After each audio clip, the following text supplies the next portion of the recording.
Pierre-Alain Mariot, je suis médiéviste, historien de l'art, professeur à l'Université de Neuchâtel et conservateur du trésor de l'abbaye de Saint-Maurice.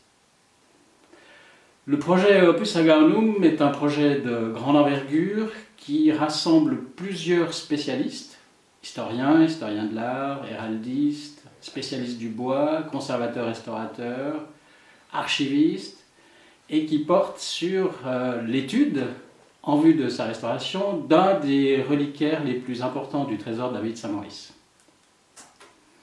La grande chasse de Saint-Maurice connaît une histoire tourmentée, si l'on veut. D'abord, le nom qu'elle porte est un nom qui renvoie à deux réalités. Et le projet dans lequel nous sommes engagés depuis maintenant un peu plus d'une année est un projet qui vise précisément à écarter une de ces réalités.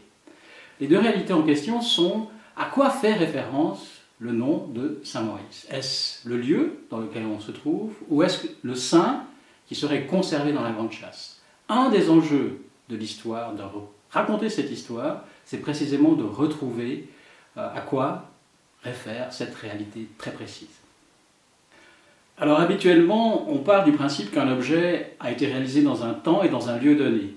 Pour les objets médiévaux, et en particulier pour des reliquaires, qui sont des objets qui sont portés en procession, admirés, embrassés, touchés, on ne peut pas s'appuyer sur l'idée qu'un objet a été fabriqué à un moment donné, dans un lieu donné. Au contraire, il résulte d'une fabrication longue, et c'est précisément ce que l'on recherche. Nous, en ce moment, dans le projet Opus Aganum, ce que l'on essaye de faire, c'est d'écarter des hypothèses qui renvoient à la fabrication de cet objet plutôt au XVIIe siècle qu'au XIIIe siècle.